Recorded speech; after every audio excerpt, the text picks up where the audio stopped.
Welcome to Third Floor Views, a production of Chesapeake Family Life, where we talk about health, education, and living with kids. I'm your host, Janet Jefferson. Today, we're talking about anxiety and managing the return to the classroom.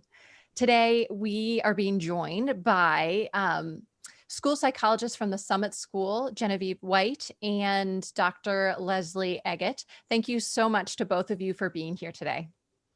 Thanks for having us. Yeah, thanks for having us. To our viewers, please feel to submit any questions that you might have in the comment section, and we will try to get to as many of those as we can. Let's jump right in. So, how do you feel the past year has impacted children's mental health? And I know that that's a really big question, but I think it's one that's on everyone's minds right now. It's been a long year. And what are the implications of that? Leslie, why don't we start with you? Okay. So, children's reactions to the pandemic, and, any type of traumatic event, because at this point it was a bit traumatic, especially those early months that we went through, but depending on their age and their developmental level, the degree of social support that they have and the type of coping skills they have, you could see varying, reactions in kids. But for the most part, I would suggest that you might be seeing in infants and toddlers and young children, it might present as fussiness or irritability. Perhaps they're crying more easily than they had in the past. They might be harder to console when they're having a meltdown, falling asleep and waking up during the night when maybe that had passed by now. Feeding issues, stomach pains, you might start to see some separation anxiety if you have to leave the house for something, clinginess, that you might even see some regression in some previously learned skills like bedwetting and things like that. In older children and teenagers, the manifestations could be very different. You might see intense mood changes that might be a bit more unusual because, let's face it, all teenagers kind of can have moods, but a little bit more intense than what you're typically seeing in your child. More ongoing irritability, feelings of hopelessness. Some could be very angry because, this has really disrupted a lot of their lives. And honestly, I feel like they're handling it really well, like not having a graduation. I think back when I was in high school, I can't imagine not having those things that we had. And a lot of the kids last year, especially, weren't able to do those things. But they could be angry about it. Maybe they're losing interest in doing the schoolwork. And I've heard this from, people that I know and the children of friends of mine that, the virtual learning is not the same and they kind of tuned out a little bit. And it's so easy to get wrapped up in other things during the school day. So they lose a little bit of interest sometimes in academics and they don't put forth as much effort. They may be losing kind of a grip on their hygiene and doing less grooming. So all of these things, you definitely want to keep out for, and some can be pretty minor, but then they can get more reckless, like drugs and alcohol. So, parents just really need to check in, and Jen will talk a little bit about that later, with making sure you're checking in with your children to see how they're doing so that you can monitor those things. And yeah, I was just going to also mention too, now, that a year has passed, there is studies coming out now that are showing a bit of the impact on mental health in children. So one thing that I had seen from the CDC is that compared to 2019, there was a 24% increase in emergency mental health in children ages 5 to 11.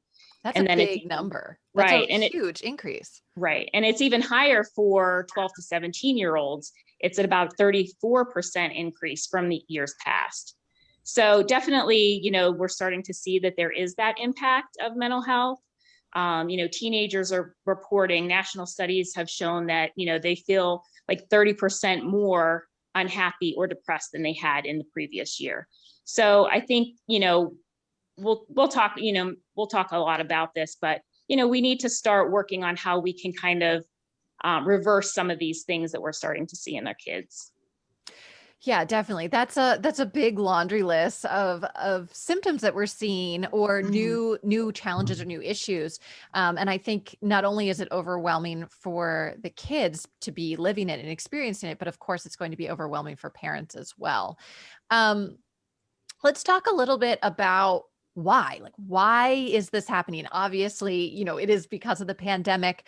But what situations is the pandemic causing to create these new behaviors? Genevieve, could you just talk a little bit about what reasons do you think these behaviors are on the rise?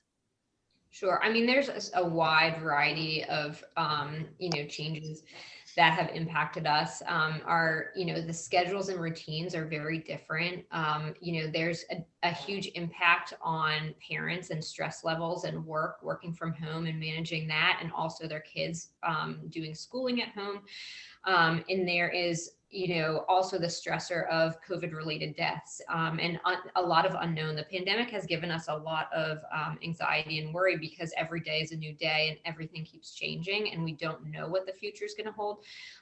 It's obviously getting better as we progress, but there's still so much unknown out there. So this is just causing, a lot of uncomfortable feelings in kids, and a lot of the environments in general are making us really, it's very stressful. So it's causing a lot of reactions in our children as well. And Leslie, you can add in a little bit there as well.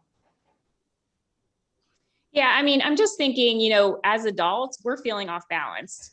So it trickles down into our kids, because even though we might not be saying that we're stressed, our body language can tell all of that, as well as, kids know a lot more about things than we think that they do sometimes. So I think they're in tune with us. And when we feel off balance, then they are also off balance. And, they need that more than we do as adults. So, just really supporting them and helping them kind of work through those things is really important.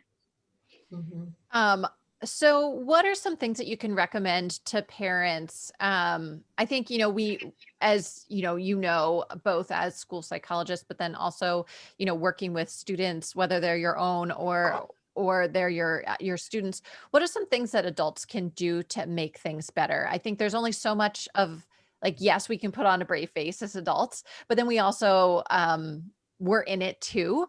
So what are some maybe tangible things that you could recommend to help make this better? So whether it's something very specific, like we really need to work on going to bed at the same time every night, or we need to cut back on the unhealthy snacks and focus more on, fruits and vegetables, like things that are maybe simple, but in all of the craziness, we've sort of let slide. What are some things that we can come back to make this better?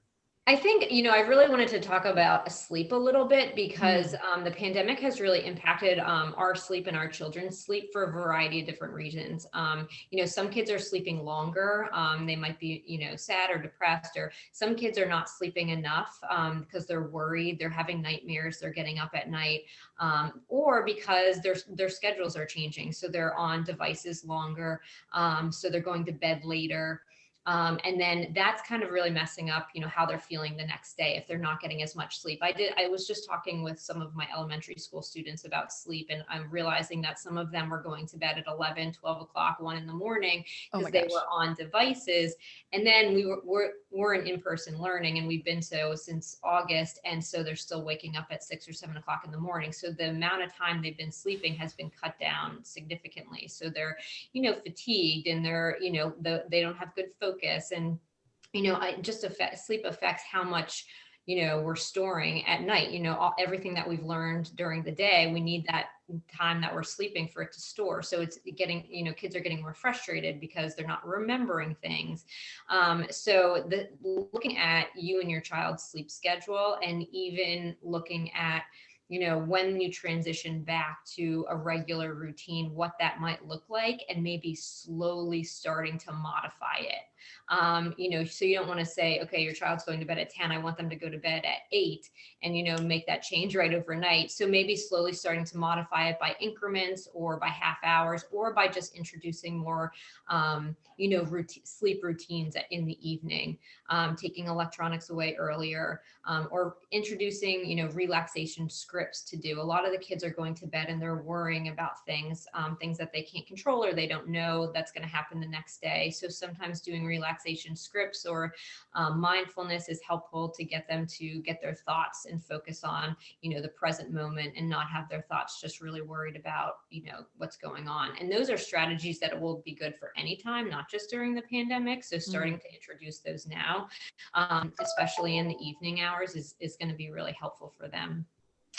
And there are also podcasts for children, just to kind of listen to stories and help them get their mind off of what's going on the next day or that day.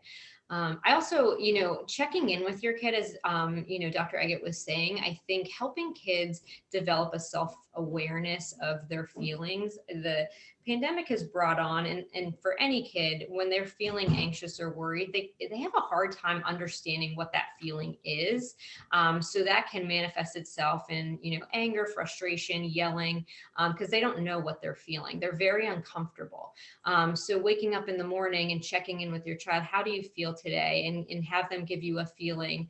And then at the end of the day, talk about how that feeling may have impacted them throughout the day. How did it change how you did your homework assignment, or how did it change how you interacted with your friends?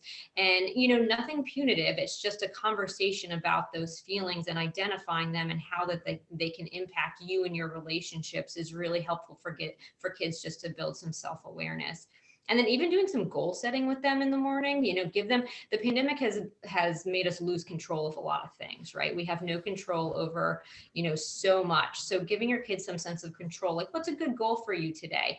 And don't make it like they have to do it, but have them, identify a goal that they feel that they can work on, and then have them, let you know if they made it at the end of the day. And again, it just kind of gives them some sense of, this is what I'm doing and I'm working towards, and I can control this.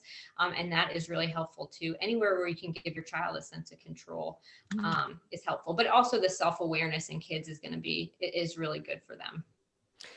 That was super helpful. I think a reminder in terms of anytime you do change a schedule, to do it in incremental bits, so it's not as shocking. And I think that's so true with kids. I think to establish that vocabulary for feelings, and then how to grow that, and so kids are building awareness, and so it is a lifelong skill. I think that's really helpful. And then, of course, goal setting. Again, that's something that parents, I think, easily forget that that's a helpful tool to use, that is very manageable for anyone, anytime, which, again, as you said, will give maybe a little bit of control back. It's like, oh, maybe my goal is super small today, but it's like, oh, I got my goal, so I'm feeling good. Exactly. Yeah. That's such a big deal. And those are all such tangible tools that parents can take on. You can also work in some solving strategies with that too, because, we want to develop in our kids ways to problem solve, so they don't feel completely helpless, especially when something like this happens. A lot of kids feel like I can't control anything. So, if you do some goal setting with your kid, that sets you up for, if you didn't meet your goal that day, maybe they can problem solve and figure out how they can meet it the next day, or how they can work towards meeting it. And those problem solving skills are really helpful, and they're really protective factors for a crisis or a pandemic or something, because they build resiliency and they give a child a sense of control. So I think the goal setting and problem solving, go hand in hand, and both of those will help children kind of feel, confident, like they have, they can be more resilient in times like that. Mm-hmm. And those, of course, are really helpful things to work on at any age, whether it be the really little kids, but then also all the way up to adults. Those are really useful skills to constantly be working on. So we've talked a lot about a lot of the negatives that have happened, and now we've talked about a few tangible things that we can do to improve our current situation. how do we look maybe at the bigger picture and think about how can we reverse the impact of this past year, as things are changing, as the CDC is coming out with new guidelines? What are some things that you're recommending to your students and families that people can participate in safely and start to move towards maybe a more healthy space? Leslie, let's start with you. Okay. So, I was kind of thinking it's not all doom and gloom. Like I want this to be like, something that we can be hopeful about. And, honestly, the majority of kids aren't going to develop long-term mental health problems that are associated with the pandemic. If you have children who had pre-existing conditions of anxiety, they might need a bit more support than other children.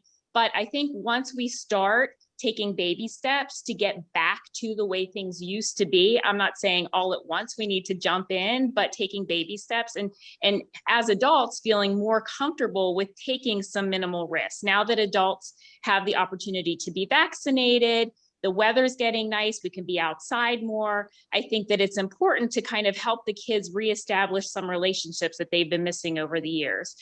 Sadly, I'm not from this area, but I haven't seen my family, my kids haven't seen, their cousins and things in over a year. So, now that it's safer to travel and to do those things, and, my son hasn't seen his best friend who lives just 40 minutes from us in over a year, and he has a birthday next month. So I'm planning to have maybe 2 friends over outside, and I think that that's a baby step. We're not going to have a huge party, but we need to start taking steps to get them back establishing those relationships with their peers. And like I said, I really feel like the adults need to be on board too, because I think as adults, I think sometimes we worry so much about what could happen. But, with the data coming out about children, unless they have pre-existing conditions, aren't really going to get sick, majorly sick from coronavirus, when we have preventative things in place, that most likely they're going to be okay.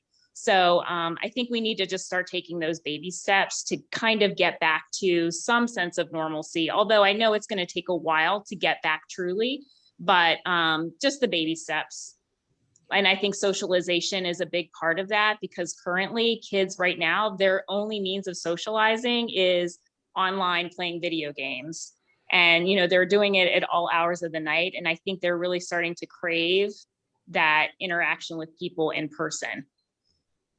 We saw when we shut down in last March 2020, we were seeing a lot of those. And then when our kids were able to transition back in August to in-person learning at the Summit School, we saw a lot of those symptoms alleviated, and just they were so happy to be back in person. And they all wear their masks 100% of the time, unless they're eating, even outside when they're playing. And they're just so happy to be back. So, that is, it's been wonderful to be at Summit and be able to see that with the kids. We definitely did see, did I already talk about this? Some difficulty transitioning back in a little bit just at first. Just because the change of being at home and then coming back to in person, there's a change in schedule. You have to get up earlier. You have less access to breaks sometimes. When you want them, you have less access to screen time and things. So at the very beginning, kids had difficulty coming back in. But then once they adjusted and were able to see their friends and play, they're so happy to be back. And a lot of them, prefer to be in. Yeah. Yeah. I think that socialization is such a big deal. It is for all of us, but I think particularly for kids when they're stuck at home with parents and they don't have as much control in terms of their schedule and where they can go, especially, if they're younger. So school is their outlet. And so when they don't have that, then it becomes really challenging. So getting back into that schedule, I can see it being very important. So you had mentioned also, mindfulness, maybe getting off social media or whatever, whether that's video games or social media or maybe even just classic TV. What are some other things that parents can do now this spring to recommend that their kids move more towards a healthy direction? But then also, as of course we're moving quickly into summer, where everyone's going to be out of school. How can we continue to set up our kids for success? What are some things that you can recommend that families focus on the late spring into summer? I would just suggest to, start doing routines, even though those routines may change day to day, but going over with your kid what the routine is going to be for the next day so they're aware.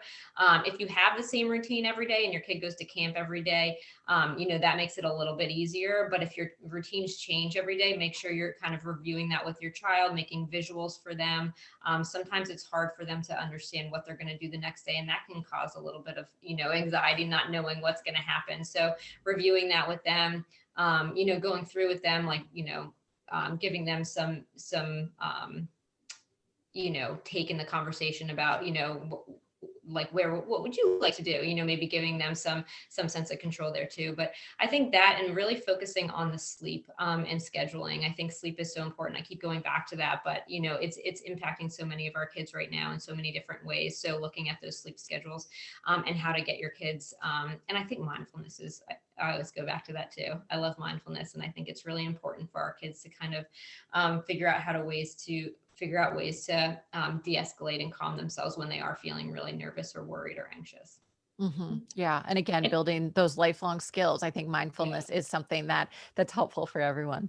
Right. And I think summer camps are a great opportunity for kids too, to get out there and socialize a bit in a safe way, because there's going to be camp counselors and things like that and people like that on the premises that are going to be able to help manage the masks and the social distancing so they can do it safely and in a structured kind of way. Yeah, I think, Leslie, that's a great suggestion. And as you're saying, that they're experts, so they've been trained to handle this, how to deal with kids in a pandemic. So if you're worried as a parent, it's a safe place to put them, especially if it's outside. So we've talked a little bit about both the resilience of children, but then we've also talked about how kids are really struggling. So a little bit about the fragility of children. Let's dive a little bit deeper into that. And how worried should parents be right now? Is this something that we need to take as parents a more active role into, like, okay, we've got to move forward and getting our kids back on track? Or you think the resilience of kids, they'll just bounce back once we get them more into a normal schedule? Where does COVID and the epidemic and mental health fall in this mix of everything? So if you could just speak a little bit about the spectrum, I guess, of how worried should we be as parents right now? No, I think that, like Dr. Eget said, that the majority of the kids are not going to develop long-term mental health issues. So I think it's always good to keep that in mind. But if you do feel like, your kid is at risk, and maybe they have pre-existing mental health conditions, or they're showing behaviors that are very severe and very different from what you're used to, early intervention is really important. So I would definitely recommend reaching out to a counselor or therapist and getting intervention as soon as possible. I know even just building a relationship with a counselor or therapist over the summer. So when you do we do transition back into in-person learning in the fall, they'll have that relationship built with them, and maybe they can, it'll be easier to go through and help with some coping strategies and things like that.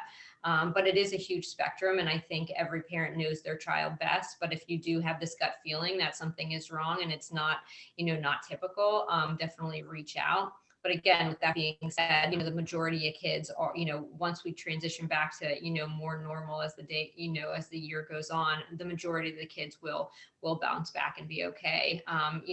Resiliency, the biggest factor in resiliency is, one stable, committed relationship with an adult or caregiver. So that's really important to keep in mind as well. But there is a huge spectrum. So, you know your child best. And if you have, like I said, you have that gut feeling, then I would definitely reach out. Okay, and I just wanted to touch on the academic part of things, because our kids certainly have not had the education this year that they have had in previous years. And that's to fault nobody. We're in a pandemic. And I think, it makes me think of it because I had a consultation with a family last week who is considering retaining their child because of, the lack of skills and progress this year. And I guess I would just want to say that we're all in the same boat. So we're going to have to do some reteaching and some remediation of skills across the board. So it's not just you and it's not just your child. So just know that everybody is struggling. So I don't think that you need to take some drastic measures like that, but I think I would trust in the school system to do those interventions of things to get the kids back up to speed. But it may take some time, but it's not that there's a problem with the child. It's a systemic thing that we're going to need to work through. Yeah, I think actually hearing from both of you, it's really comforting because you're saying, look, kids are fairly resilient. We're going to be okay. But again, trust your gut. And as a parent, I think that's reassuring to hear. It's like, okay, yes, like I know, I do know my kids. And so I know when something's wrong, and that we're all a team. We're a team, and that all of the teachers at school and the counselors at school and the psychologists, we're all working together to help get these kids back on track.